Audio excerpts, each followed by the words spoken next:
qui a été poursuivi pour, je cite, complot contre la vie ou la personne du chef de l'État, offense au chef de l'État, violation des consignes et incitation de militaires à commettre des actes contraires au devoir et à la discipline. Le journal La Prospérité, quant à lui, souligne que François Beya Kasonga a été blanchi par la haute cour militaire. C'est d'ailleurs les titres qu'il met justement sur sa une. Selon ses quotidiens, ces verdicts spectaculaires met fin à plus de 3 ans d'une saga qui a tenu en haleine l'opinion publique congolaise et soulevé de nombreuses questions. Demande des États-Unis, le Conseil de sécurité de l'ONU tient une réunion d'urgence ce 22 août pour examiner les atrocités perpétrées contre les civils, notamment par l'AFC M23 dans l'est du pays.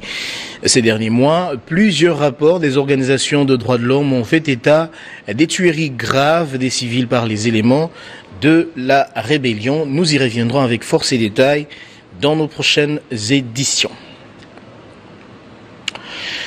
Accusé pour complot contre le régime de Félix Antoine Tshisekedi, François Beya a été acquitté de toutes charges par la haute cour. Cet ancien conseiller spécial en matière de sécurité du président de la République avait bénéficié d'une liberté provisoire pour des raisons sanitaires et réside en France depuis plus de 4 ans. Ont également été acquittés ses co-accusés Guy Vanda Noah Biama et le colonel Pierre Kalenga. Cette décision de la haute cour militaire congolaise vient marquer la fin d'un procès qui aura traîné pendant plus de 3 ans. La justice reprocha à Beya d'avoir pris part à une machination visant à renverser ou à attenter à la vie du président de la République Félix Antoine Tshisekedi Tshilombo. Selon les ministères publics, des enregistrements audio et des témoignages indiquaient que François Beya avait ouvertement critiqué le chef de l'État et comploté avec des éléments dissidents, y compris des militaires. L'accusation s'appuie également sur des remarques négatives formulées sur les habitudes personnelles du président. Elles ont été interprétées comme des menaces à la sûreté de l'État. Arrêté le 5 février 2022, François Beya avait passé 7 mois en détention préventive avant d'obtenir une remise en liberté provisoire pour des raisons médicales. En août 2022, il s'était rendu en France pour des soins où il réside depuis.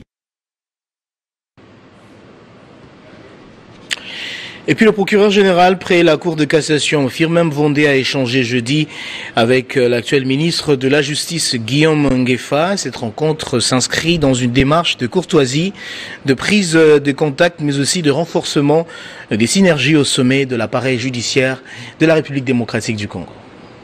Le procureur général près la Cour de cassation, Firmin Mvondé, a été reçu par le nouveau ministre de la Justice et garde des Sceaux, Guillaume Ngefa Andali. Les deux hautes personnalités ont échangé autour de plusieurs questions relatives au fonctionnement de la justice en République démocratique du Congo.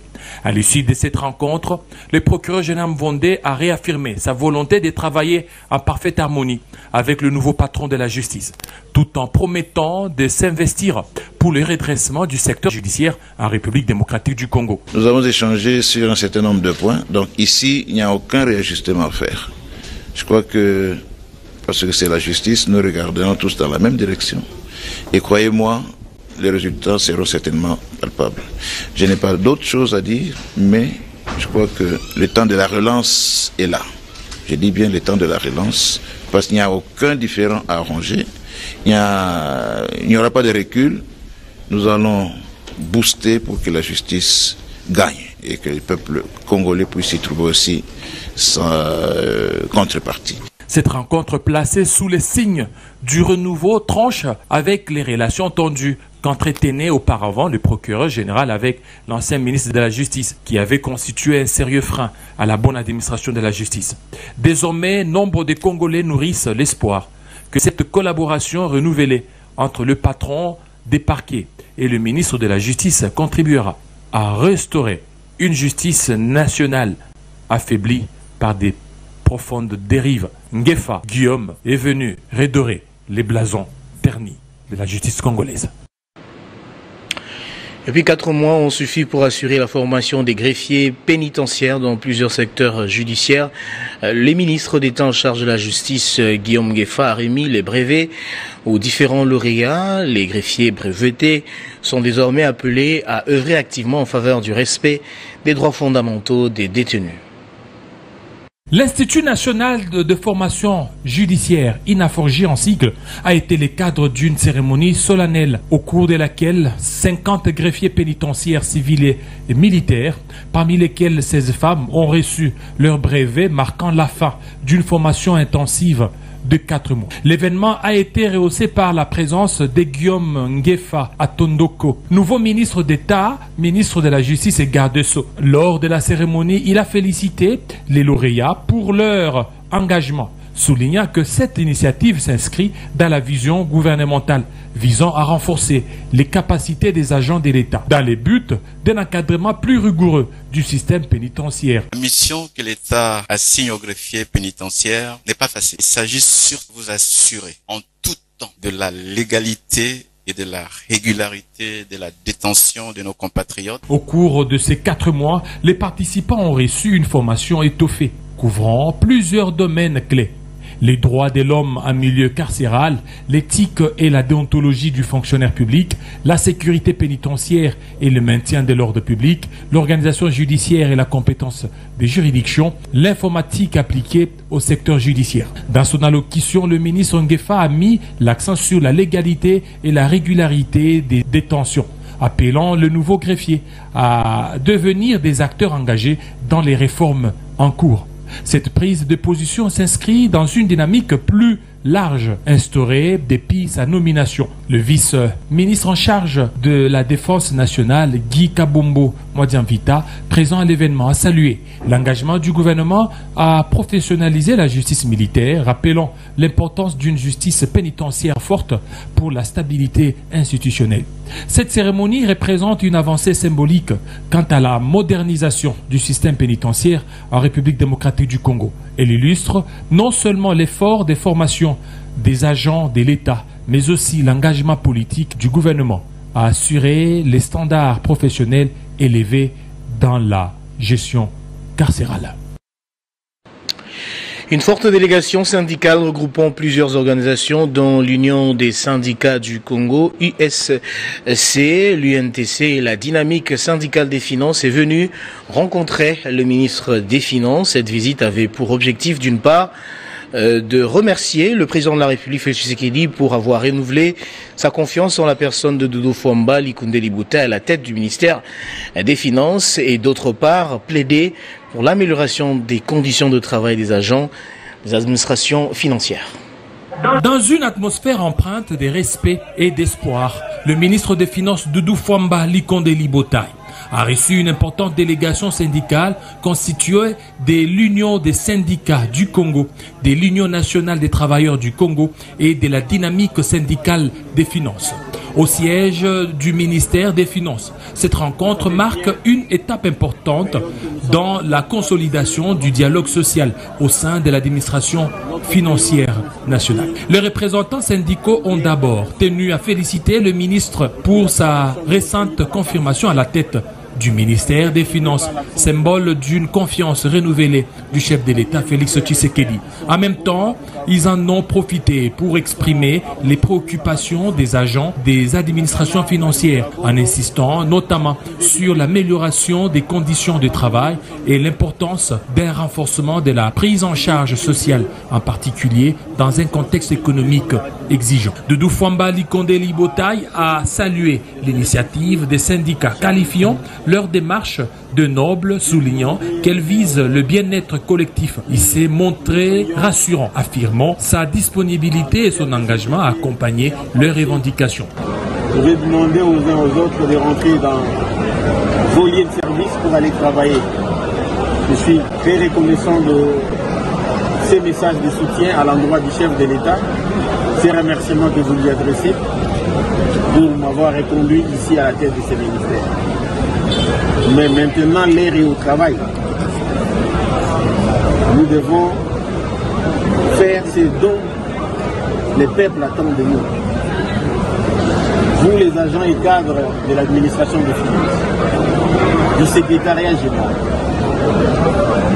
cessons de penser qu'aujourd'hui, le travail du secrétariat général se limite dans la notification et dans la signature de commissions d'affectation. En guise de conclusion, Doudou Fambali Condé Libota a encouragé les syndicats à entretenir ces dialogues permanents et constructifs dans un esprit de rigueur et de proximité avec les agents. Cette approche vise à renforcer la cohésion interne et à contribuer à l'efficience de l'administration financière. Poursuivant ce journal pendant ce temps, en Ituri, l'armée annonce la reddition des plus de 70 éléments de la milice CRP de Thomas Lubanga. Ils se sont rendus avec armes et munitions après une forte pression militaire, précise les forces armées de la République démocratique du Congo. Les détails dans ce reportage de la presse militaire. Il ne s'agit pas ici d'un désarmement volontaire mais plutôt forcé après la pression militaire exercée par les forces armées de la République démocratique du Congo. Ces affrontements se sont déroulés les 19 août courant. Ces mouvements CRP Zaïre de Thomas Lubanga alliés au M23 a subi de lourdes pertes, dont des morts et des blessés graves. Ne sachant plus à quel sens se vouer, les responsables de cette milice ont sollicité des négociations afin de cesser les combats et remettre sans condition leurs armes individuelles et collectives, dont l'objectif de sauver leur vie et donner une chance au retour de la paix dans cette zone minière. Les bilans de ces opérations fait état de plus de 70 éléments qui se sont rendus. 21 fusils AK-47 ont été récupérés, 2 mitrailleuses PKM, 3 lance-roquettes RPG, une caissette de munitions AK-47, une bombe RPG-7 sans fusée. Le général Boni Matiti, commandant secteur adjoint en charge des opérations et renseignements, a présidé la cérémonie. Dès aujourd'hui, les armes que vous remettez, c'est insuffisant. Vous dites que vous êtes 4000, on a besoin de voir 4000 armes. Ceux qui détiennent encore les armes, à Mabanga, rassemblez toutes les armes et remettez au gouvernement et vous aurez la paix. Et s'il y a d'autres qui continuent à cacher les armes, vraiment, on n'aura pas la pitié. Mais comme vous venez avec les armes comme ça, vous êtes des Congolais comme nos frères. Nous ne pouvons pas nous tuer. Allez propager cette nouvelle, que ce soit Mabanga, Lopa, Iga Barrière, Nizi, Solonyama, Iga Barrière, Katoto, Largou, remettez les armes. Cette dynamique répond à l'attente du gouvernement militaire, le lieutenant-général Luboyanka Chambadjoni, dans le cadre de la restauration de l'autorité de l'État. La cérémonie officielle de cette reddition a eu lieu dans la localité de Pandourou en présence de l'honorable Daniel Ouyewa. Restons toujours en Ituri où un groupe de 76 prêtres, tous de la religion catholique, appelle à la levée immédiate de l'état de siège en vigueur depuis plusieurs mois dans cette zone. Ces hommes d'église estiment que cette mesure visant à rétablir l'autorité de l'État, garantir la paix et la sécurité des civils n'a pas produit des résultats escomptés. Commentaire d'Héritier Ntambois. Plusieurs sources indiquent que leur demande a été officiellement formulée dans une déclaration rendue publique jeudi à Bunia. Ils prennent comme preuve la détérioration de la situation sécuritaire depuis juillet 2025, marquée par des tueries, arrestations et détentions arbitraires, extorsions, menaces et tortures touchant les communautés locales.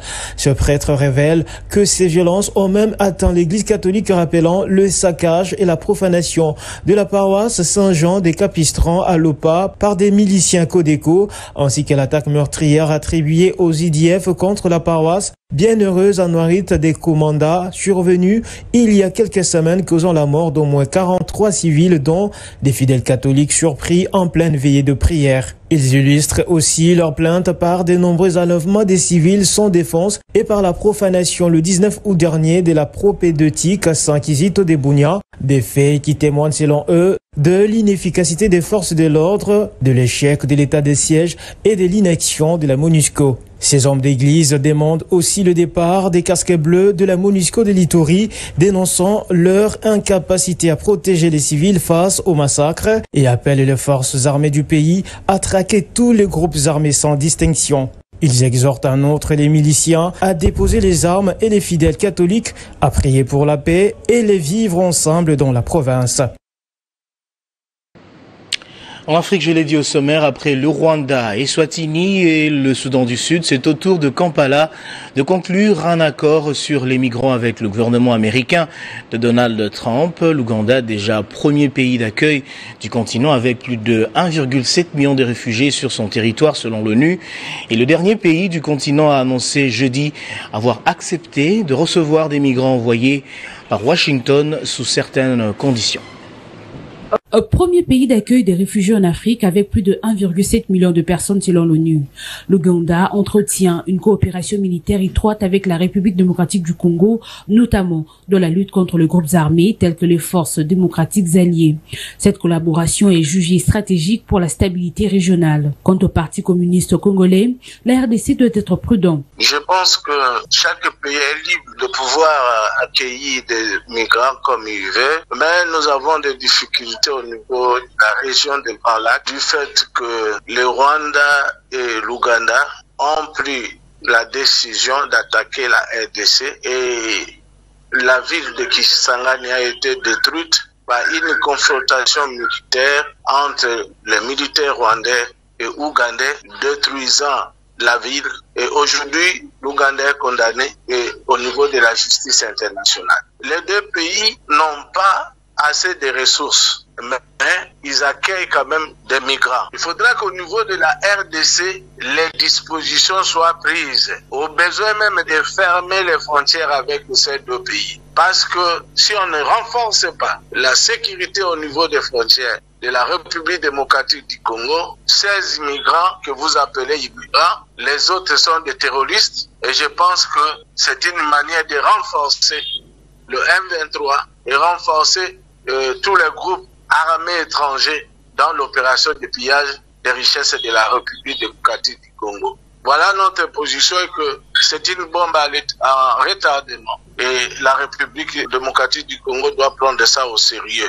L'opération turquoise au Rwanda, l'assassinat de Habyarimana au Rwanda, les génocides au Rwanda, c'est le Kivu qui paye aujourd'hui. Nous ne voulons pas que Kisangani paye ce que Goma est en train de payer. Le secrétaire permanent du ministère ougandais des Affaires étrangères, Vincent Baguiré, a récemment souligné que toute décision sur l'accueil des migrants transférés par les États-Unis serait soumise à des critères rigoureux sans ignorer les impératifs sécuritaires et humanitaires. Par ailleurs, l'examen en cours des modalités pratiques laisse planer le doute sur une mise en œuvre effective et sans heurts. Derrière ces réserves, c'est la stabilité même de la région qui semble en jeu.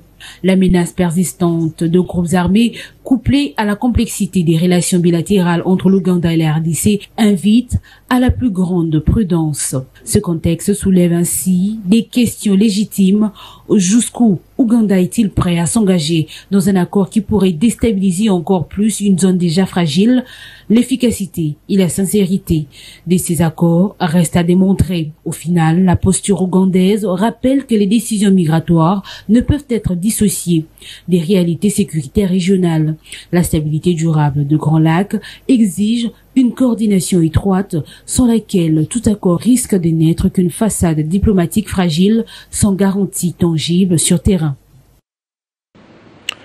Dans le monde, à Gaza précisément, la malnutrition infantile a atteint un niveau critique. En seulement 2 mois, le taux d'enfants de moins de 5 ans touchés par la malnutrition aiguë a quadruplé pour atteindre 16,5, révélant ainsi l'ampleur dramatique de la crise humanitaire.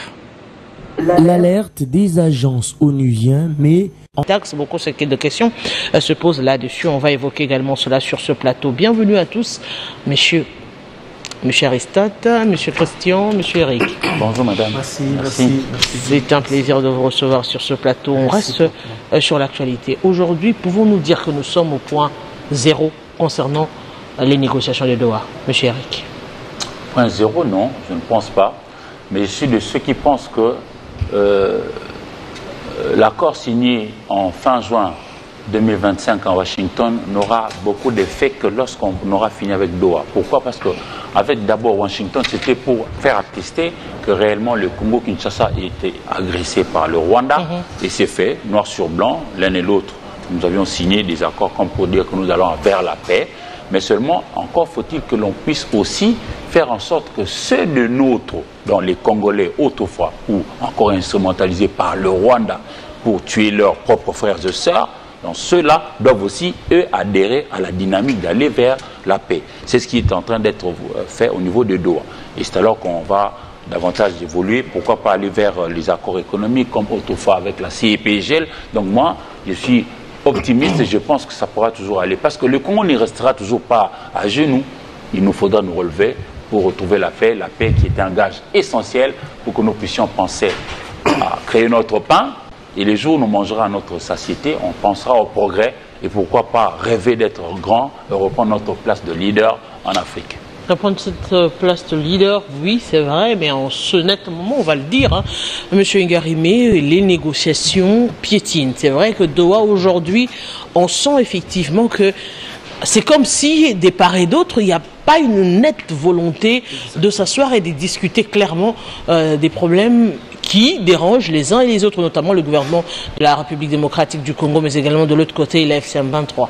Exactement. Merci, madame, pour cette question. Je suis honoré de participer à cet échange. Ce qu'il faut d'abord retenir, madame, c'est que pourquoi est-ce que le gouvernement s'est rendu à Doha? Pourquoi est-ce que le gouvernement a permis à ce qu'il y ait une délégation des Congolais puisse se rendre à Doha? Pourquoi Doha existe aujourd'hui? Pourquoi il y a c'est pour parler? Pourquoi il y a cette négociation? C'est tout simplement, madame, parce que quelque part, l'État a échoué. L'État n'a pas été à mesure d'imposer ce qu'on appelle le monopole de la violence. L'État n'a pas réussi à écraser la rébellion. L'État n'a pas réussi à restaurer son autorité sur le chiquier national. Raison pour laquelle aujourd'hui Doha existe. Si Doha existe, c'est tout simplement parce que sur le terrain, il n'y a pas la prédominance de l'État congolais. La capacité de dissuasion. Raison pour laquelle Doha existe aujourd'hui. Il faut d'abord retenir. Ce qu'il faut maintenant faire, c'est quoi, madame? Il faut que le régime en place, la gouvernance en place, pour se rendre compte que, puisque Doha existe, c'est une opportunité pour qu'on puisse signer un accord, ce qui a été prévu, qu'il puisse signer un accord. Parce que Doha, c'est le gouvernement de Kinshasa et AFC. Nous, opposition non armée, nous ne sommes pas. C'est AFC M23 ainsi que le gouvernement de Kinshasa. C'est à ce niveau-là qu'il y a débat. Mais nous n'y sommes pas. Nous avons simplement constaté que si Doha existe, c'est parce que sur le terrain, le gouvernement n'a pas réussi à écraser. Mais ce qu'il faut faire, il faut maintenant faire preuve de bonne volonté. Il y a même une expression où on a dit qu'il faut poser des actes allant dans le sens de recréer la confiance.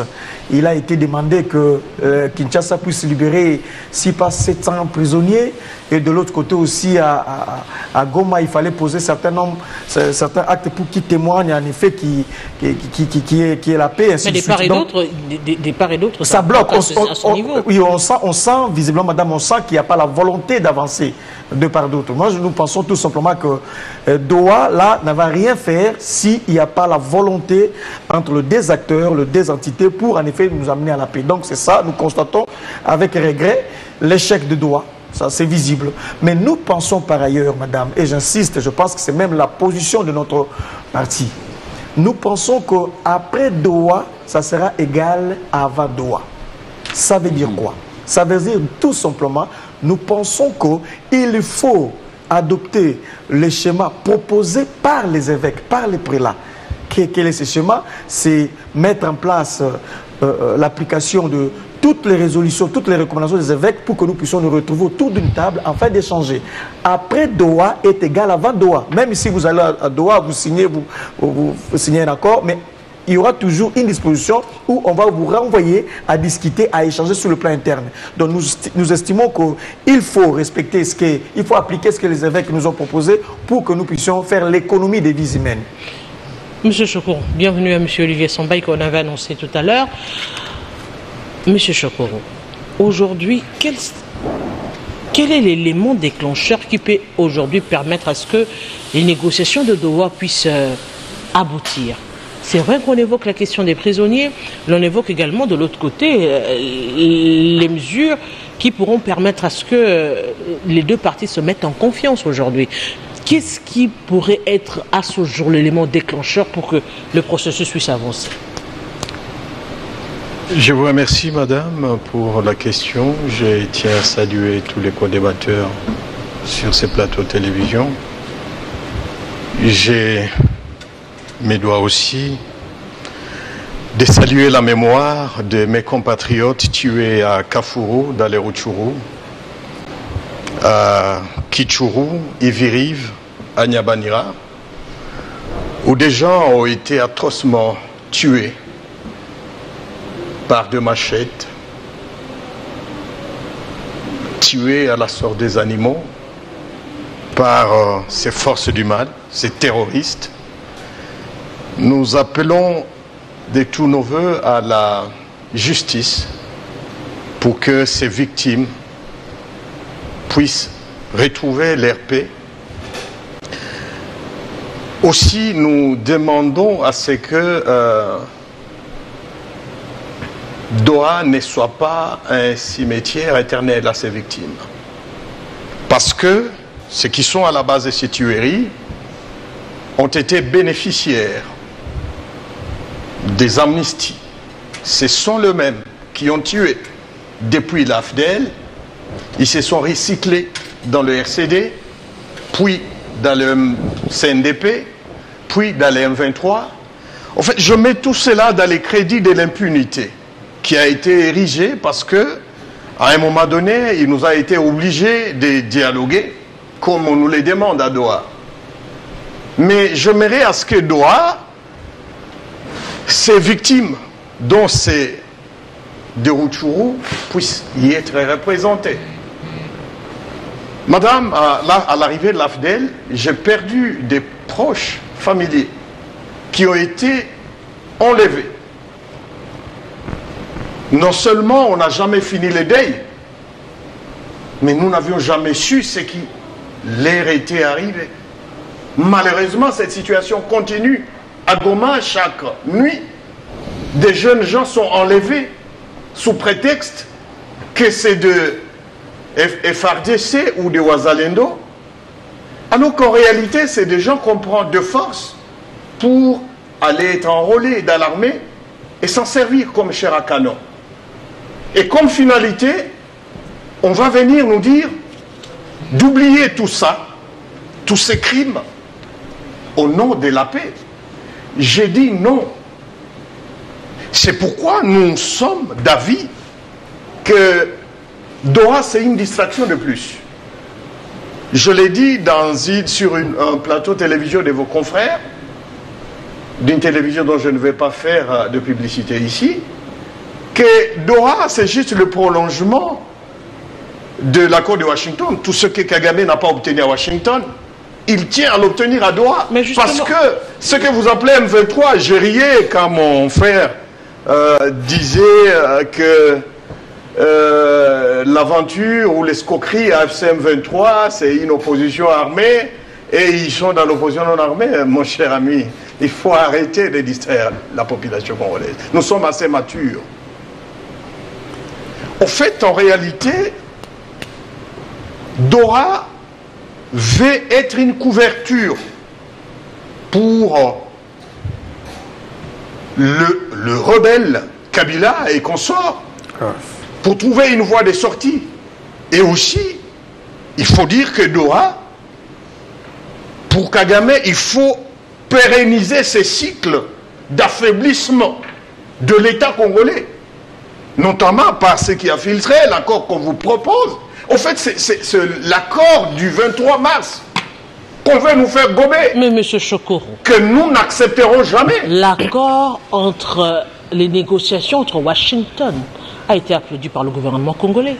Lorsqu'ils applaudissaient cet accord de Washington, on leur avait dit que Doha existait et que pour obtenir Washington, il faut passer par Doha.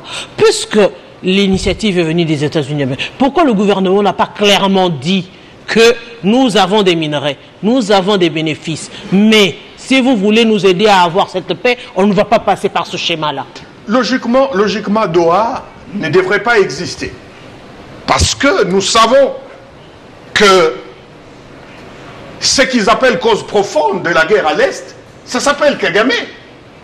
Et l'humanité tout entière l'a compris. Mais les États-Unis ont invité Kagame dans les négociations de Washington. Les États-Unis. Ils ont été le Rwanda, bien que les États-Unis aient condamné. Oui. Et reconnu la présence de l'armée rwandaise en République démocratique du Congo, ne s'est pas empêché d'inviter le Rwanda au cours des négociations de Washington. Et maintenant, vous voulez dire que Doha, vous ne saviez pas le contenu de Doha? Les États-Unis jouent bien leur rôle de médiateur dans ces conflits qui n'ont que trop duré. Mais nous aussi, en tant qu'État congolais, nous devons jouer notre rôle. Parce que notre souveraineté n'est pas à brader. Nous n'accepterons jamais à ce que les Kidam, en lieu et place d'être poursuivis par la justice, de payer les crimes qu'ils ont fait subir à la population congolaise et qu'ils continuent à faire subir à la population congolaise, à la place de la justice, qu'ils viennent être rémunérés. Nous ne l'accepterons pas du tout. Et donc ici, j'interpelle notre gouvernement en disant que il faut effectivement les monopoles de la violence. Et par tous les moyens. Parce que ce qui est demandé à Doha, c'est pérenniser l'accord du 23 mars et c'est poser les jalons d'une autre guerre à venir dans les 2-3 ans à venir. Monsieur Sambaï, est-ce qu'on s'est fait encore berner par les États-Unis d'Amérique qu'on pensait venir nous aider justement à résoudre cette question de paix avec l'accord de minerai? Parce que si réellement les États-Unis d'Amérique veulent ce minerai-là, pourquoi ils inviteraient le Rwanda alors que ces minerais appartiennent aux Congolais? Deuxièmement, pourquoi justement évoquer encore l'accord de Doha? Parce que c'est vrai, l'accord de Doha va probablement, ils n'ont pas exclu les dialogues en interne. Donc, ça veut dire que dès le départ, les bases ont été posées. Est-ce que la République démocratique du Congo fait encore confiance aveugle à Washington? Madame, il existe ce que j'appelle, je salue d'abord tous les co-débatteurs, ainsi que tous les téléspectateurs. Merci pour l'invitation. C'est un cadre où on réfléchit en tant que républicain, intellectuel, scientifique, pour essayer de comprendre ce qui se passe. C'est par patriotisme que nous le faisons. Et avec des différentes propositions que nous faisons, les décideurs ont la liberté de prendre ou de laisser. Madame, il y a ce que j'appelle chemin de la paix perpétuelle ou projet de paix perpétuelle. Ce projet doit suivre 3 étapes. La première étape a commencé, c'est l'accord RDC-Rwanda. Pourquoi accord RDC-Rwanda? Parce qu'il a été clairement établi que le Rwanda était agresseur. Nous n'étions pas dans la rébellion, mais nous étions dans une agression, la guerre. Parce que non seulement la rébellion, mais c'était aussi transformé par la guerre, une agression dans ce sens que la rébellion est interne. C'est M23, AFC. Mais l'agression est externe. C'est le Rwanda qui, et les rapports l'ont clairement établi, et que le Rwanda soutenait la rébellion en interne, donc il était devenu agresseur. Par conséquent, les États-Unis ont joué à la médiation pour essayer un peu d'équilibrer. Nous l'avons expliqué plusieurs fois, ici et ailleurs, que les États-Unis ne pouvaient pas rejeter directement le Rwanda. Certes, les États-Unis, des rapports documentés, Charles Onana nous a aidés avec la publication de livres. L'Holocauste au Congo, vous lirez, vous comprendrez, c'est documenté, c'est scientifique, que c'est les États-Unis d'Amérique, mais le régime démocrate qui a été derrière le Rwanda pendant plus de 30 ans. Alors, il aurait fallu maintenant trouver l'équilibre. On ne peut pas rejeter l'ancien ami, le vieil ami, c'est le Rwanda. Et le régime de l'administration Trump, c'est une administration qui veut faire des affaires. Alors, les affaires fonctionnent avec la paix. Pas de paix, pas d'affaires. C'est la raison pour laquelle vous voyez Donald Trump partout chercher à ce qu'il y ait la paix pour qu'il puisse fonctionner en tant qu'affairiste. Et pour le Congo, il a retrouvé des intérêts, et des intérêts pour les États-Unis d'Amérique, dans ce sens qu'ils veulent imposer l'hégémonie du point de vue technologique. Et les minéraux rares, les terres rares, c'est ce dont ils ont besoin. Ils ont l'Ukraine, ils vont se partager avec la Russie. Ils ont aussi le Congo. Et par conséquent, il faut d'abord la paix. Préalable. Premièrement, RDC-Rwanda. Mais vous avez vu qu'il y a eu Doha qui a été cité. Je prends la troisième disposition, que l'accord donnait le crédit au processus de Doha. Donc, processus de Doha, c'est un préalable, deuxième étape. Pour qu'on aboutisse à la dernière étape, RDC, Washington, ISA. Avant d'arriver là, il faut d'abord Doha. C'est la condition sine qua non des États-Unis. Alors, pour rejoindre ce que M. Choukourou disait tout à l'heure, nous ne devons pas rester bras croisés, attendre les États-Unis venir. Comme même Christ, quand il est venu, il avait des disciples, il y avait des préalables à remplir, il y avait un système établi. Il s'est battu quand même pour déconstruire le système. Mais nous n'allons pas croiser les bras, attendre que les Américains envoient, je ne sais pas, des Marines ou qui pour chasser les M23. Ils ne le feront pas parce qu'ils n'ont pas de bases militaires au Congo. Ils ne vont pas le faire. Et surtout qu'ils ont été derrière le Rwanda. Ils n'ont pas voulu que le Rwanda soit totalement perdant. C'est la raison pour laquelle, même dans la chaîne des valeurs, le Rwanda est impliqué, alors que le Rwanda n'a même pas de minerais sur son sol. On dit qu'on doit se partager l'exploitation et raffinerie. Vous vous rendez compte? Donc les États-Unis n'ont pas totalement lâché le Rwanda. Mais le Rwanda ne sera pas totalement gagnant du fait que son revenu va baisser. Au lieu de bouffer 100%, il va commencer à bouffer des pourcentages parce que c'est ce qu'il vous ferait partager les pourcentages avec les Congo. Si on doit évoquer cela par syllogisme, puisque le Rwanda, les États-Unis soutiennent le Rwanda, donc les États-Unis soutiennent l'AFC M23. Si les États-Unis ne veulent pas lâcher le Rwanda, donc les États-Unis ne lâcheront pas l'AFC M23. Le premier point de l'accord RDC-Rwanda recommande la cessation immédiate des groupes armés qui soutiennent AFC M23 sur le Rwanda. Le Rwanda doit arrêter de soutenir les groupes armés, les deux groupes, l'AFC, un groupe AFC M23, parce que ça forme une coalition. Alors, le Rwanda se retire, mais la rébellion est interne. C'est alors qu'on doit intervenir pour résoudre. D'où il part des processus de Doha. Parce que là, ce n'est plus l'affaire de Rwanda. C'est une affaire congolaise pour le moment, selon la philosophie des États-Unis d'Amérique. On doit résoudre en interne. C'est une affaire congolaise. Là, on le dit parce que c'est des acteurs congolais. Mais en politique, on comprend bien sûr, comme M. Choukourou le disait, que c'est une affaire qui détient le Rwanda et les États-Unis d'Amérique. Et alors, la grande question, si on sait fléchir ou on sait faire semblant avec les États-Unis d'Amérique, torsément, directement, pourquoi on n'y arrive pas avec la FCM23? Pourquoi? Parce qu'en face de nous, c'est des Congolais comme nous? Parce que justement, à mon avis, dans notre classe politique, tous nos acteurs n'ont pas la même façon de regarder le Congo. Il y en a ceux qui veulent vraiment travailler pour le Congo, mais il y en a ceux qui n'aiment le Congo que lorsque celui-ci leur apporte des avantages, qui les postent. Ils pensent encore à la politique gâteau. Ce n'est pas encore la politique. Que faisons-nous pour que nous puissions rencontrer tant soit peu les décors plantés par nos pères des indépendances? Nous allons nous autres passer, nous laisserons des générations. Qu'est-ce que celles-là diront de nous? C'est cela notre vrai problème. Parce que les Congolais, il y en a ceux qui ont été haut gradés, qui ont eu ici des postes juteux et tout ça. Mais curieusement, quand ils n'ont plus ce qui leur garantissait X ou Y avantage, ils basculent dans la rébellion, malheureusement. Et puis, nous sommes en face de qui? Le Rwanda. Au Rwanda, ils n'ont pas notre configuration. Nous, on a une sorte de pluralisme politique. Les uns et les autres peuvent peut-être avoir des divergences, mais nous restons au Congo. C'est ça notre vrai malheur. Parce que si nos vrais acteurs, nos leaders vaillants, regardaient dans la même direction, en tout cas pour moi, nous connaîtrions déjà le peuple roi. Je l'ai dit ici dès l'entame de l'émission, j'ai dit, Doha est venu pour justement faire en sorte que ceux de nôtres qui étaient instrumentalisés par le Rwanda puissent arrêter et qu'eux aussi adhèrent à la dynamique de paix. Or, on est loin du compte.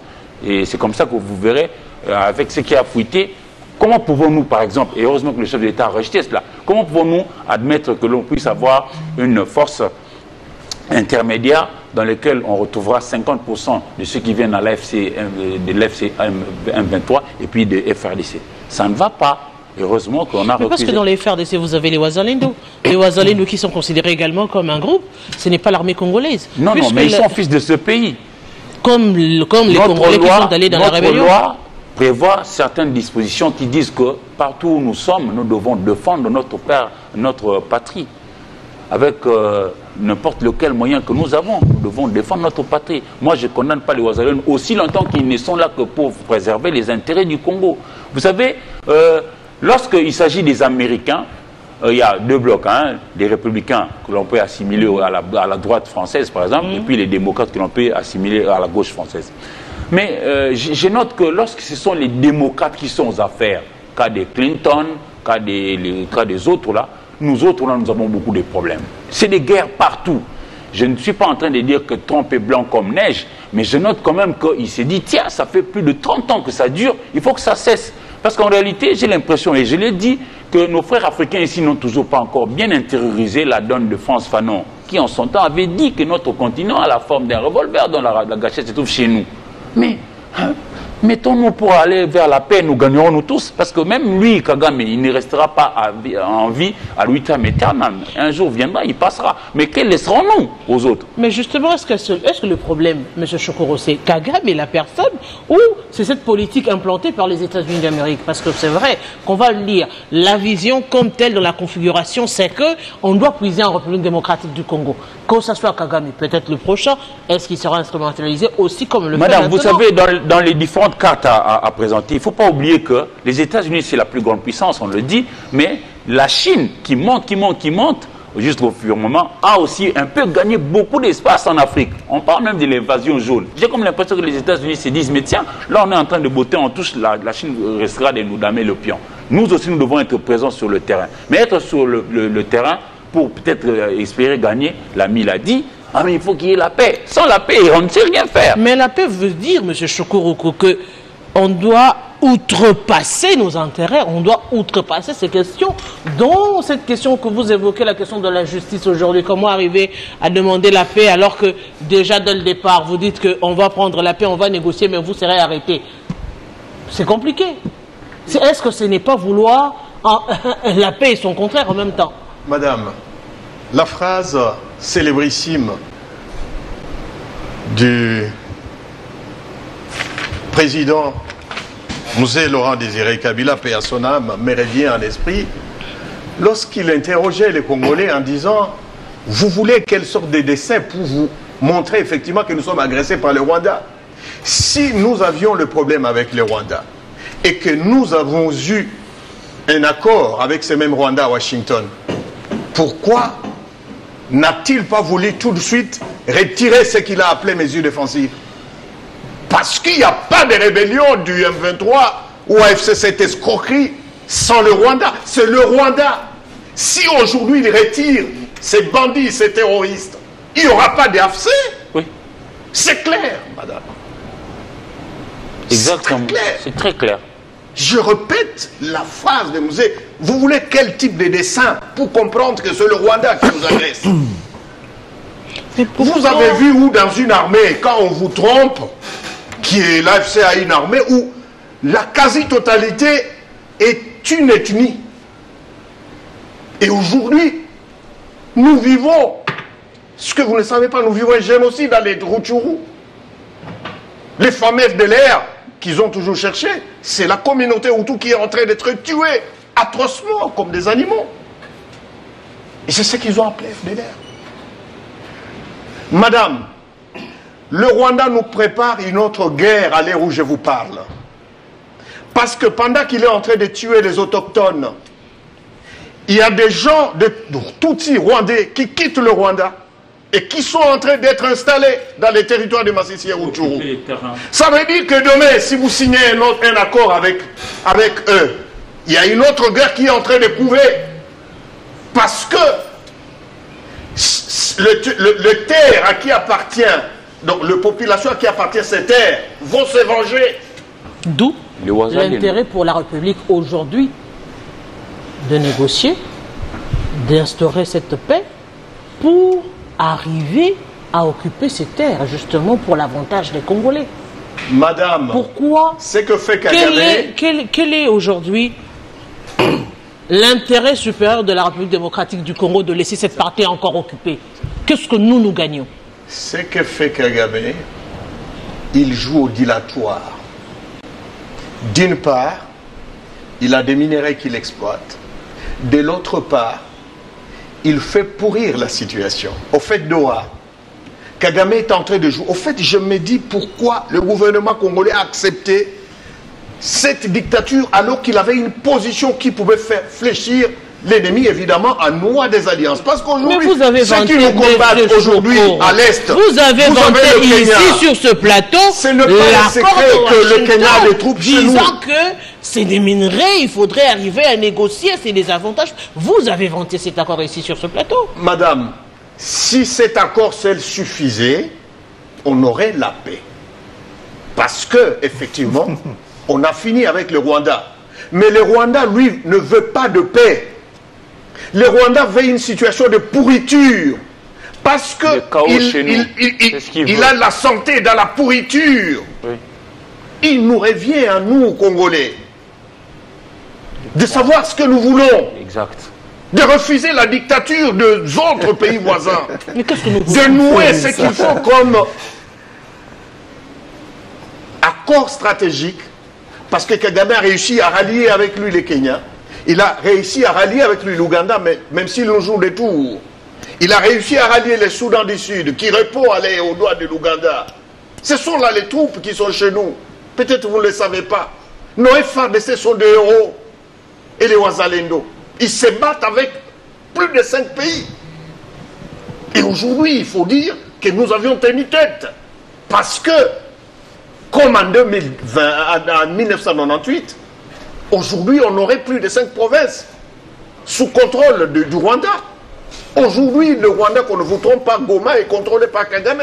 Même Kabila, à Goma, il est sous la garde de Kagame. Il ne peut rien faire sans les signaux de Kagame. C'est clair. Monsieur Ngarimé. Ça me fait rire, en fait. La République démocratique du Congo est amputée des 2 grandes villes. Aujourd'hui, on parle peut-être de Goma, mais on va le dire. On parle de Bunagana. Ça fait autant d'années, autant de jours où le gouvernement ne maîtrise pas réellement ce qui se passe de ce côté-là. Est-ce que ça vaut la peine de continuer ainsi? Voilà. Alors que M. Choukourou venait de le dire, lorsque l'on enlève les autochtones et que l'on place un autre peuple, est-ce que ce n'est pas des voies qui vont s'ouvrir pour une balkanisation de la République démocratique du Congo finalement? Merci madame. J'ai compris l'esprit du débat et je vais faire avancer les débats aussi, donner mon apport. Monsieur Choukourou, parce que vous êtes politologue et vous le savez, il y a des manières pour qu'un État puisse trouver la solution à un problème. Des manières. La première, c'est la négociation. La deuxième, c'est l'usage de force. Lorsque la négociation échoue, on bascule à ce qu'on appelle l'usage de force. Pas le patriotisme folklore vide. Il n'y a que des manières pour trouver la solution. Je rappelle encore une fois, sur terrain, l'État congolais n'a pas réussi à écraser la rébellion. Le rapport de force a échoué sur terrain. Pour preuve, madame vient de me rappeler ici, Bunagana, Goma, Bukavu, ainsi de suite. Si nous voulons seulement respecter l'usage de force, l'État congolais n'a pas réussi à écraser la rébellion. Raison pour laquelle je me suis interrogé, je vous ai également interrogé indirectement. Je dis, pourquoi est-ce que le dialogue de Doha existe? Répondez d'abord à ça. Pourquoi Doha existe? C'est parce que le rapport de force a échoué. Tout ce que vous dites là, mais c'est parce que le monopole de la violence de Max Weber, il n'y a pas qu'à Goma, Bukavu. Je ne sais pas si vous avez appris à Ituri, on venait encore de tuer des Congolais à Ituri. Insécurité à Ituri, insécurité dans la Grande Orientale, insécurité ici à Kwamutu. Mais l'État congolais est démissionnaire, il n'y a pas ce qu'on appelle le monopole de la violence. Si aujourd'hui il y a Doha, c'est parce que l'État congolais n'a pas cette puissance-là dissuasive pour écraser la rébellion. Commencez par réfléchir d'abord ainsi, avant d'aller dans les détails des patriotismes, folklore que j'appelle. Vous pouvez dire ça, mais ça ne changera rien sur terre, parce que le rapport de force, si ce n'est pas déséquilibré, mais on n'a pas réussi à imposer la force. Raison pour laquelle je reviens par rapport au dialogue de Doha. Qu'est-ce qu'il faut faire, madame? Il faut qu'il y ait la volonté dans les deux camps. Une volonté manifeste pour en effet trouver la paix. Parce que nous n'allons pas... Dans le concret, par exemple, on a évoqué la question des 700 prisonniers. Voilà. Le gouvernement, par exemple, pourrait faire quoi pour résoudre cette question? Voilà. J'ai dit... Ce sont des questions qu'on doit se poser. Je pose un problème ici. Levez d'abord l'option. Qu'est-ce que vous voulez? Est-ce que vous voulez continuer avec les rapports de force, la confrontation? Ok, c'est une option. Est-ce que vous voulez avancer avec la négociation, le dialogue? Ok. Il faut d'abord lever l'option. Qu'est-ce que vous voulez? C'est ça d'abord. On est de tergiverser. Nous voulons une chose et son contraire. Alors, nous sommes arrivés maintenant à Doha, madame. Oui. On arrive à Doha. C'est pratiquement la négociation. C'est un dialogue. Lorsque vous venez dans une négociation et que vous voulez tout gagner, que l'autre puisse tout perdre, la négociation échoue. Vous devez accepter de perdre quelque chose, que l'autre aussi puisse perdre quelque chose, afin de gagner, de faire avancer. J'ai dit ici, il faut poser des actes de mesure de confiance des deux camps. Je lis les documents, j'ai l'accord. Il fallait qu'on libère soit 7 prisonniers, de l'autre côté, il fallait poser tel acte. C'est en effet ça. Donc, il faut qu'il y ait d'abord la volonté dans les deux camps pour qu'on puisse arriver à avoir la paix. Si on arrive à le faire de 1, j'ai dit ici, je rappelle encore, on va faire l'économie des vies humaines. Il n'y aura pas autant de morts. Économie des vies humaines. Deuxièmement, on va conserver le moyen de l'État. Le paix que nous avons ici comme moyen de l'État, on ne va pas défalquer ça pour faire la guerre, parce que ça coûte. Une seule journée, quand on fait la guerre, ça coûte. Encore qu'on sait quand est-ce qu'on commence, on sait quand on va arrêter. Soyons réalistes, soyons pragmatiques. J'ai suivi, je ne sais pas si c'est vrai ou faux, mais j'ai suivi. Le chef de l'État a dit que si Doha échoue, il va appliquer le plan B. Je sais que vous avez aussi appris comme moi. Si Doha échoue, si le dialogue de Doha échoue, il y aura maintenant le plan B. Je me suis posé la question, quel est le contenu de ces plans B? Qu'est-ce qui est caché derrière le plan B? Est-ce que le plan B, c'est de continuer avec la guerre, la confrontation? C'était le cas, il fallait déjà gagner depuis qu'on avait pris Bunagana. Donc ici, nous sommes en train de tourner autour de la peau. Nous ne voulons pas lever l'option soit de la paix ou de la guerre. Il n'y a que ça, soit la paix, soit la guerre, ou soit nous voulons négocier, soit nous allons aller sur terre et gagner. Si ce n'est pas le cas, nous allons passer du temps et revenir ici, on n'aura pas la solution. Donc c'est ça notre compréhension. Monsieur Sambaï, est-ce que le gouvernement n'est pas aussi en train de voir l'aspect population? Parce que c'est vrai, on est parti dans un narratif, dans un discours où ce sont des rebelles, on ne négocie pas avec les rebelles, ils ont tué des Congolais, ils doivent être punis pour cela. Et aujourd'hui, on se retrouve devant ces rebelles, on se retrouve à négocier avec eux. Et est-ce que ce n'est pas l'élément également qui est en train de bloquer? Parce qu'il y a ce regard-là de la population qui va se dire, finalement, vous avez promis que vous allez punir ces gens qui nous ont massacrés pendant longtemps. Vous les avez laissés nous massacrer pendant longtemps pour finalement négocier avec eux. La politique, c'est une science politique. La diplomatie, c'est un art. Vous savez, madame, il y a ce qu'on appelle l'anticipation et l'analyse prospective. Lorsque nous sommes dans la gestion de la chose publique, quand on a la gestion des millions de vies entre les mains, ça fait 7 mois, jour pour jour, que Goma est occupé. Vous ne savez pas dans quelles conditions les gens vivent là-bas. Bukavu, n'en parlons pas. Donc nous avons 2 provinces nord-sud qui vont sous occupation des agresseurs, la rébellion. Et les 2 provinces échappent au contrôle de Kinshasa. C'est-à-dire, lorsque nous partons en négociation, il faut qu'on se pose la question de savoir nous partons en position de force ou de faiblesse. C'est ça la grande question. Il s'agit de négociations. Il ne s'agit pas de taper du poing sur la table et quitter. Il s'agit ici de questions de survie des populations. Le Rwanda, dans ses plans machiavéliques, a mis en place une stratégie pour offrir le bonheur à son peuple. Comment faire? Invasion. Stratégie. On doit frauder. On doit mettre en place ce qu'il faut pour prendre de façon illicite les minéraux du Congo et signer des partenariats avec des firmes internationales pour la survie de la population. Ils volent pour nourrir le peuple. Alors, nous ne voulons pas voler, parce que ça se trouve chez nous. On ne veut pas non plus partager avec les autres, parce que la notion du panafricanisme n'existe même pas. Sinon, Airbus, c'est plus de 6 pays qui contribuent à la fabrication des Airbus. Mais en Afrique, il n'y a pas une telle coopération parce que nous n'avons pas la notion de l'unité. L'union et l'unité est différent. Donc ce sont des concepts totalement différents. Et nous n'avons pas l'unité, c'est la raison pour laquelle traverser, aller même dans certains pays limitrophes congolais, il faut les visas. Ce qui est inconcevable. On n'a pas la notion de panafricanisme.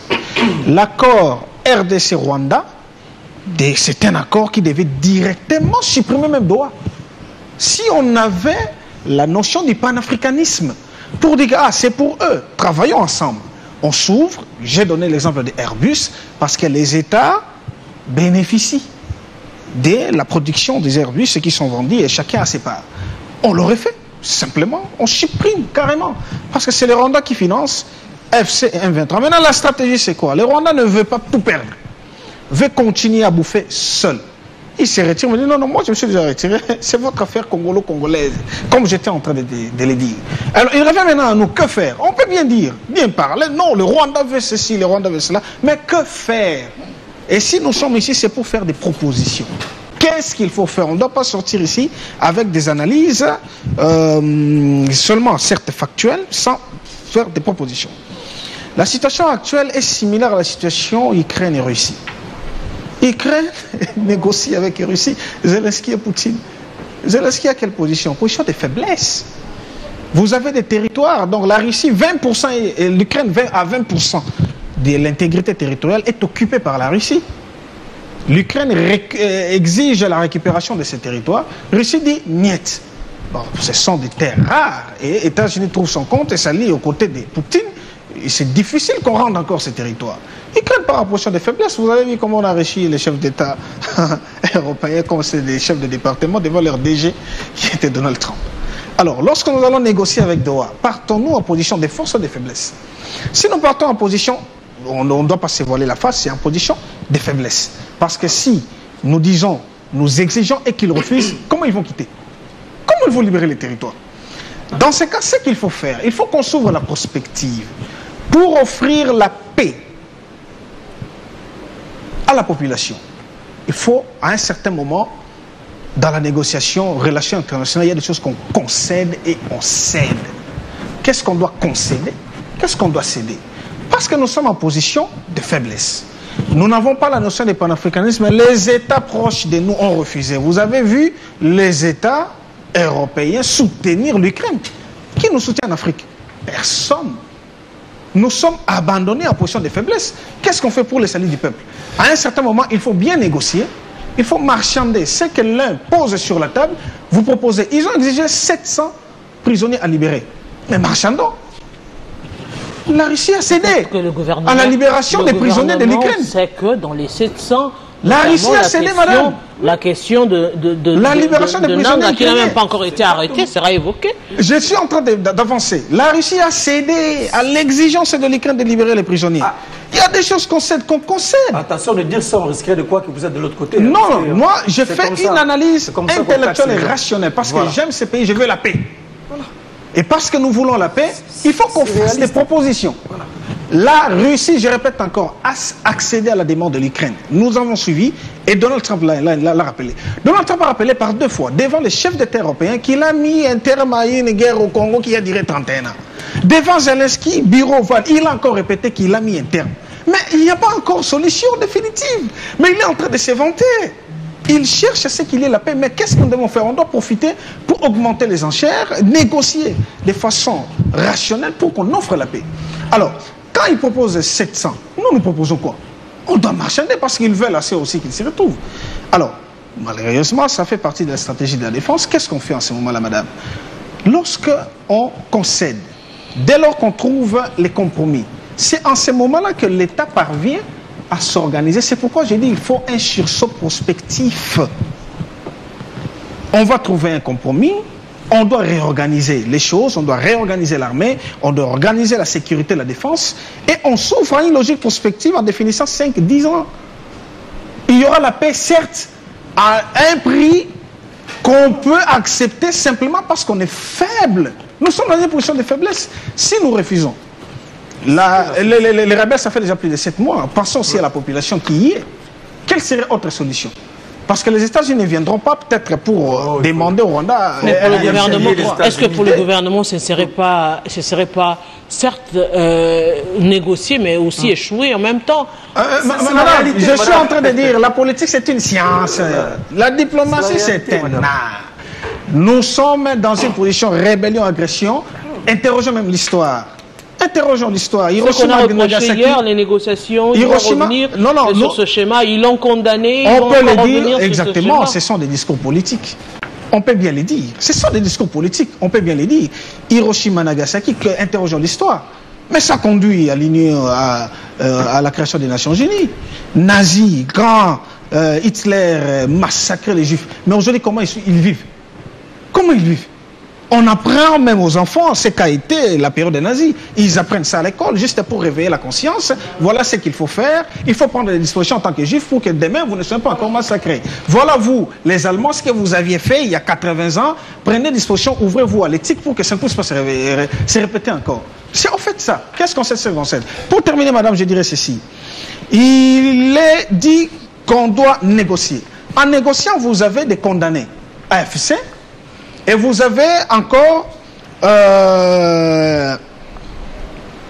celui qui est présumé comme un patron de l'AFC qui doit certainement être condamné.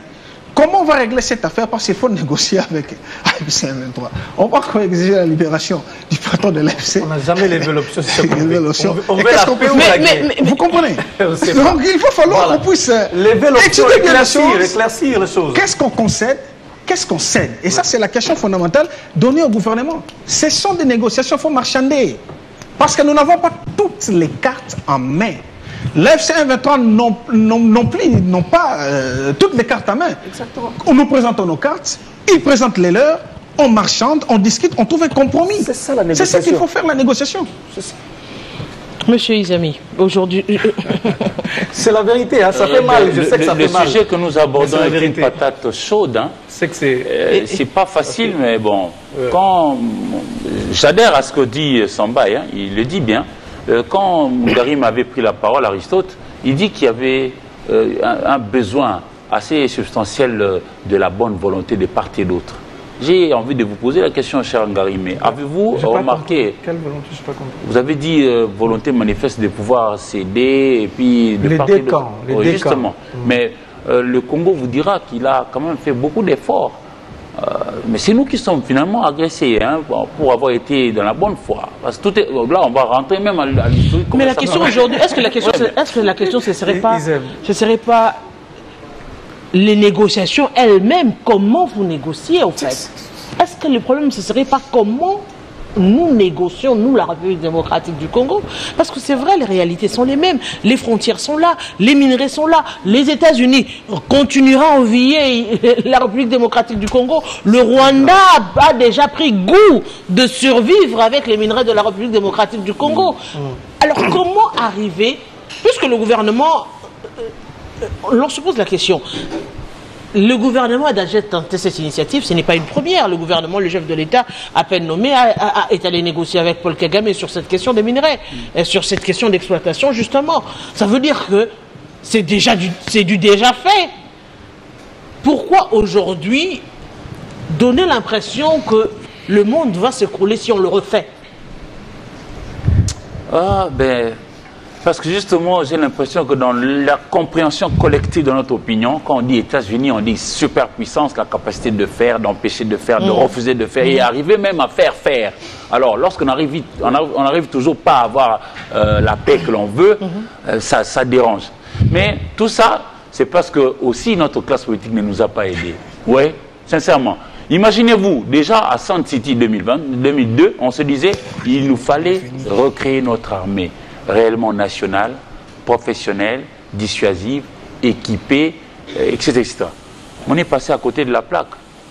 On est passé à côté de la plaque. Combien d'états avons-nous déjà mis pour pouvoir tout faire pour que nous puissions... Parce que, n'oubliez pas, même Bismarck disait, une bonne diplomatie sans l'armée réellement forte, c'est comme si vous faisiez une musique en a cappella.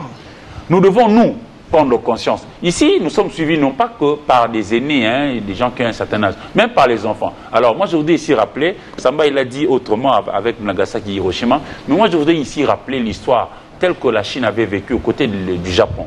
Ils sont toujours restés voisins. Voilà. Mais le Japon faisait ce que le Rwanda nous fait aujourd'hui. Mais avec la prise de conscience collective grâce à Chou En-lai et son ami Mao Tse-tung, poser les jalons de l'éducation, de l'instruction, de l'apprentissage. Aujourd'hui, même les États-Unis, ils ne peuvent pas oser vouloir... Le langage de conscience, là, chez Kagame, ça n'existe pas. C'est un voyou. Oui, je veux bien. La conscience ne devait pas... Effectivement, si Kagame était un partenaire fiable... Non, je ne dis pas qu'il est fiable. Moi, je ne peux pas le traiter de fiable. Vous avez raison. Rwanda était comme le Japon. Japon assimilé à Kagame. Mais la Chine s'est organisée elle-même. À l'intérieur. S'il vous plaît, monsieur Soukou, s'il vous plaît, madame, protégez-moi. C'était mon temps d'antenne. J'étais en train d'évoquer ici Chou En-lai et son ami Mao Tse-tung. Disons-nous la vérité, Mao Tse-tung n'a pas vécu la grandeur de l'Empire du Milieu tel que nous l'évoquons aujourd'hui. Il est mort beaucoup plus tôt. Mais il a juste posé des jalons. C'est ce que nous devons faire maintenant. Aiguiser la conscience collective, faire en sorte que le nôtre comprenne. Tout à fait. Vous, acteurs politiques, ne venez pas seulement pour venir aux affaires. Non, quand vous y arrivez, apportez les solutions attendues par notre population. Et c'est cela. Voilà. Croyez-moi, nous n'allons pas rester ces géants toujours boiteux. Non, un jour nous allons nous relever. Et puis nous allons savoir comment défendre nos intérêts. C'est bien triste, ça dure longtemps. Moi j'ai réalisé des reportages à Mugunga. C'est à quelques kilomètres de la ville de Goma lorsque vous allez vers le célèbre parc de Virunga. Mais j'ai vu des mamans de 70 ans violées. Je suis garçon, je suis né après 3 filles dans ma famille. Je connais ce que c'est la valeur d'une femme. Mais on viole une maman de 70 ans. Et ça n'a que trop duré. Nous devons prendre conscience. De partout où nous sommes, aiguisons notre conscience. Faisons des choses de manière à être sérieux dans ce que nous faisons. Et je pense que demain, il est toujours possible que nous puissions refaire les choses et de la plus belle manière que ce soit. Madame Emo, j'espère que vous n'allez pas... Vous allez m'accorder un temps. Oui, vous allez m'accorder un temps. Madame, la paix, nous la voulons. Mais pas à n'importe quel prix. On a évoqué Nagasaki, Hiroshima. Oui, les gens étaient fatigués de cette situation. Comme un peu le Congo maintenant. Ils ont pris une résolution collective d'en finir une fois pour toutes. Mais lorsque vous avez en face quelqu'un qui n'a pas ça comme priorité, regardez Luanda. On a dit, cette fois-ci, on va trouver un accord. Monsieur a pris la poudre d'escampette quand il a dit qu'on voulait atterrir. Le 15 décembre... On se retrouve à Washington. On dit cette fois-ci, c'est fini. Il signe en balbutiant. Mais il nous piège par Doha. Parce que, je répète, Washington c'était Kagame, Doha c'est toujours Kagame. Et donc, il va toujours créer la pourriture. Et on n'aura pas de solution. Qu'est-ce que je propose aujourd'hui à notre gouvernement? Il ne réussira pas toujours à créer la pourriture. Qu'est-ce que je propose à notre gouvernement? Il faut le lui imposer. Mais pour y arriver, qu'est-ce qu'il faut faire? Il faut que notre gouvernement prenne ses responsabilités en main. En jouant avec les jeux des alliances. Je disais que le Rwanda est soutenu par des États dans la région. Il faut créer un rapport de force dans la région. Oui. Et Washington suivra. Nous avons des États dans la région qui ne sont pas toujours avec Kagame. Notre gouvernement doit avoir le courage. Nous n'avons pas besoin de ministres qui viennent nous endormir ici avec des discours. Il faut aller gagner ces pays. Il faut utiliser tous les moyens pour le pousser derrière nous. Il y aura une guerre, un rapport de force entre les jeux d'alliance dans la région. Et Washington suivra la suite. Aujourd'hui, on est en train de nous imposer. Quelqu'un se réveille, il dort, il dit, bon, allez négocier à Doha. Et on quitte notre position et on suit ce que les autres nous disent. Non, le chef d'État a récusé. On va prendre la deuxième thématique. Je vais simplement placer un mot. Monsieur Soukou, il faut lever l'option. Qu'est-ce que vous voulez réellement? C'est ça la grande question. Nous voulons la paix, mais pas à n'importe quel prix. Si vous voulez la paix, il y a un certain nombre de comportements qu'il faut adopter et un langage qu'il faut adopter. Ne nous dites pas d'accepter. Alors ça n'est pas ça. Monsieur Ngarimé, si vous avez signé l'accord de 3 mars, vous voulez la paix. D'abord sur le plan interne, il n'y a pas la cohésion nationale sur le plan interne. En interne, il n'y a pas la cohésion.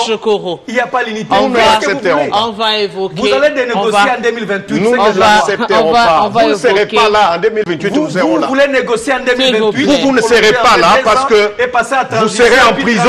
Attendez les sorts. Voilà. Nous allons parler de cette partie économique. S'il vous plaît, permettez-nous. Nous, on sera là. Nous serons tous là.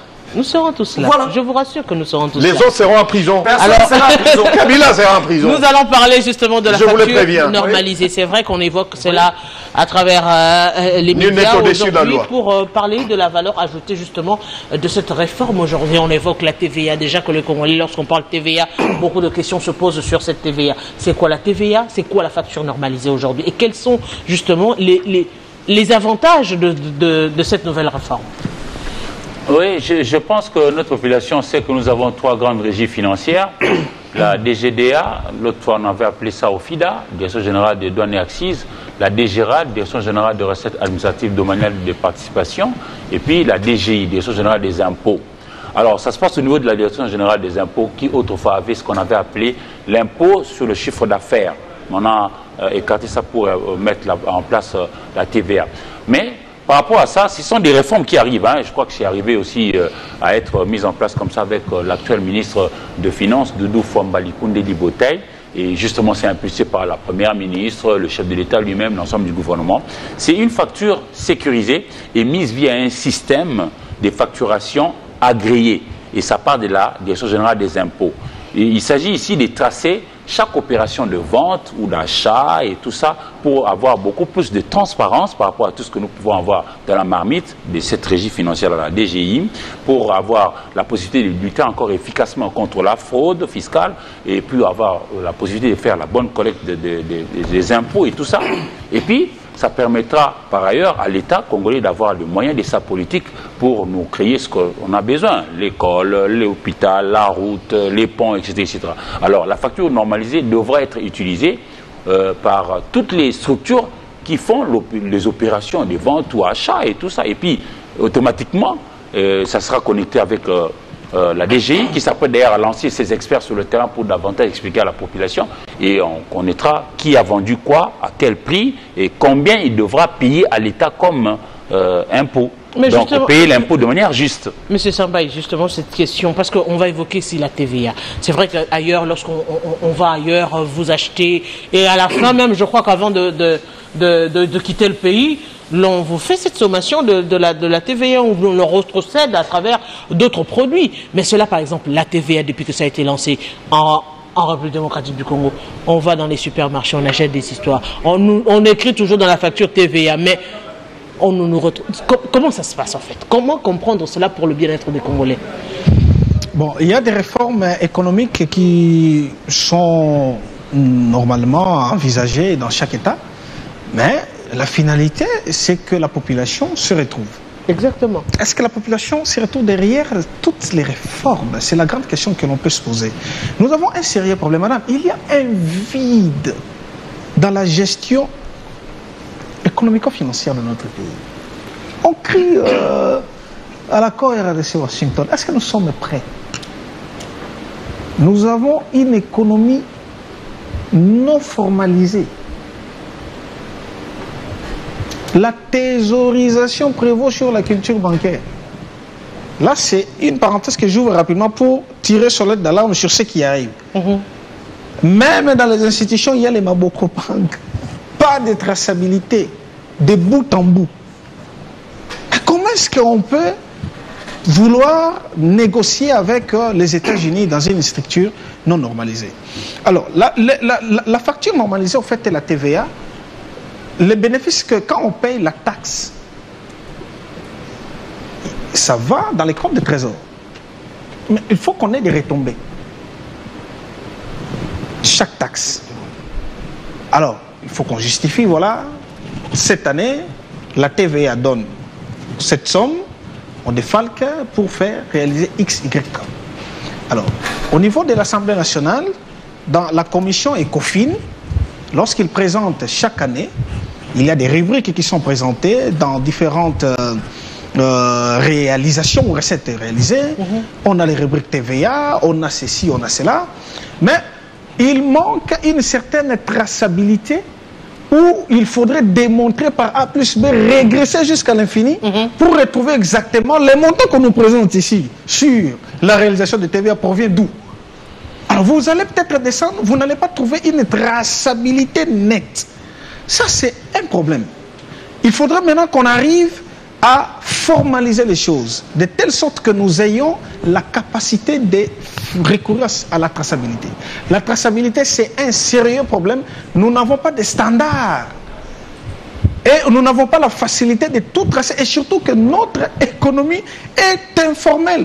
Madame, on parle de la TVA. C'est seulement dans les structures formalisées, normalisées. Ce sont des supermarchés. On paye la TVA. Toutes les commerçantes et les commerçants des Andes. Est-ce qu'ils paient la TVA? C'est lorsqu'ils achètent, ils ont déjà payé. Mais quand, en gros, quand ils reviennent revendre en détail. Parce que la TVA, même en gros, même en détail, on paye. En détail, là, quand ils payent, il n'y a pas une facturation normalisée. Comment est-ce que nous allons retracer la TVA? C'est pourquoi je disais, c'est informel et nous avons une économie informelle, un système d'économie informelle. Nous avons fait même des propositions aux structures gouvernementales pour que l'on réfléchisse ensemble comment est-ce qu'on doit normaliser, on doit formaliser notre économie de telle sorte que nous ayons la possibilité de recourir à la traçabilité pour que nous soyons très fiables dans les contrôles. Les Américains, les investisseurs viendront. Comment se présente notre économie actuellement? Donc, la meilleure façon de faire, c'est une proposition, certes, mais la TVA, ça fera 12 ans. Depuis 2013, le 1er janvier 2013, ou 2013, si je ne me trompe, ça fait 12 ans. Quelles sont les retombées de la TVA? Faisons quand même un état des lieux depuis que ça a été instauré. Et ça fait 12 ans. Qu'est-ce que nous avons réalisé de 2012 à aujourd'hui? Ça représente combien de milliards ou des millions? Comment est-ce que cela a été redistribué pour le bonheur du peuple? Et par rapport à la nouvelle proposition, la projection, la prospective, on fait des projections pour que l'on puisse avoir une vue claire par rapport à ce qui nous revient, nous, la population. Oh, mais il faut quand même dire que ce n'est pas une nouvelle taxe que l'on crée. Hein. Ce n'est pas une nouvelle taxe que l'on crée. Il a raison quand il dit que nous devons faire un effort pour voir comment est-ce que nous devons être capables de faire. Parce que là, ça serait équilibré pour les grands commerces, ceux qui ont justement la facturation et ceux qui n'en ont pas. Ceux qui n'ont pas de facturation normalisée, comment ils feront? Justement, mon frère Sambaï, nous devons ici tous comprendre que nous avons fort à faire pour davantage créer et davantage renforcer notre État. C'est ça notre plus grand défi en RDC. Renforcer notre État. Vous connaissez le principe d'avoir un État, un territoire, une population, des dirigeants, les dirigeants avec une personnalité internationalement reconnue. Mais il ne faut pas oublier les basiques pour l'impôt. L'impôt a 3 caractéristiques. D'abord, il s'impose à tous. Il est obligatoire. L'impôt est inéluctable. On a beaucoup d'exonérations. Oui, et puis, inéluctable, c'est-à-dire on ne peut pas y échapper. Et puis, troisièmement, il est indéterminé. C'est-à-dire, tout l'argent que récolte l'État, la manière dont l'État va l'utiliser, il ne va pas venir nous expliquer à nous. C'est des choses qui existent et c'est comme ça. Nous devons juste participer pour que nous puissions chercher à ce que nous puissions avoir beaucoup d'argent. Pour paraphraser ceux qui m'ont précédé, la taxe sur la valeur ajoutée est un impôt indirect qui est payé par les consommateurs que nous sommes, que vous êtes, mais collecté par les entreprises. Malheureusement, lorsque cette taxe est créée en 2012 ou 2013, on n'a pas mis en place de mécanisme, ce qui a facilité à ce que les entreprises puissent collecter à leur guise ces taxes. L'État n'a reçu peut-être que 30%. Maintenant, avec la facture normalisée, je crois que l'administration fiscale veut la traçabilité pour effectivement récupérer tout ce que nous payons comme impôt indirect. Voilà. Et je crois que c'est des efforts qu'il faut louer, mais il ne faut pas qu'on s'arrête à mi-chemin, parce qu'imaginez-vous, depuis 2013, c'est aujourd'hui qu'on se rend compte qu'effectivement, l'argent est en train de couler et l'État se plaît d'avoir des moyens de sa politique. Donc, je crois qu'il faut que notre administration essaie de fournir davantage des efforts, mais en misant beaucoup plus sur ce qui détient les entreprises. Il faut vraiment les coincer, les serrer, parce qu'en réalité, cette taxe a beaucoup profité à ces entreprises plutôt qu'à l'administration fiscale et à l'État congolais. Monsieur Ngarima, oui, ce que je veux dire, vous vous rendez compte que nous sommes encore très loin pour avoir un État moderne. Pour avoir un État digne de ce nom, nous sommes encore très loin. C'est depuis 2013, vous étiez au pouvoir. Vous étiez là?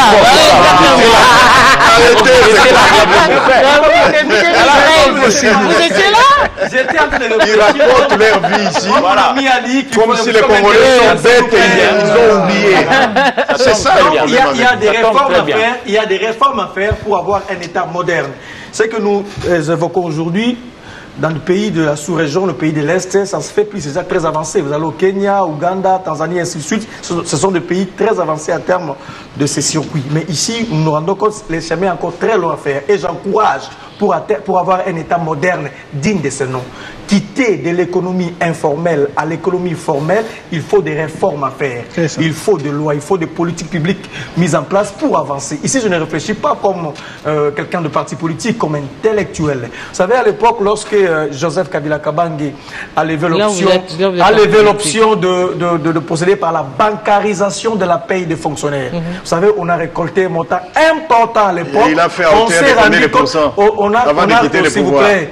C'est Kabila qui a institué ça, la bancarisation de la paye des fonctionnaires. Ça fait en sorte que l'État puisse avoir un montant important qui traînait là et on a affecté ça dans le secteur pauvre. Donc, c'est des pratiques, des réformes à encourager. La seule chose que vous avez réussi, c'est vous connecter au compte de la Banque centrale pour soutirer l'argent de la Banque centrale. Vous évoquez des choses sans preuve, sans éléments matériels, monsieur. Monsieur Ngarim, je vous dis grand merci, monsieur Sambaï. Vous voulez un placement? Oui, 30 secondes juste. Oui. Parce que l'élément le plus important qui va faciliter même cette réforme, c'est la paix. Concéder et céder.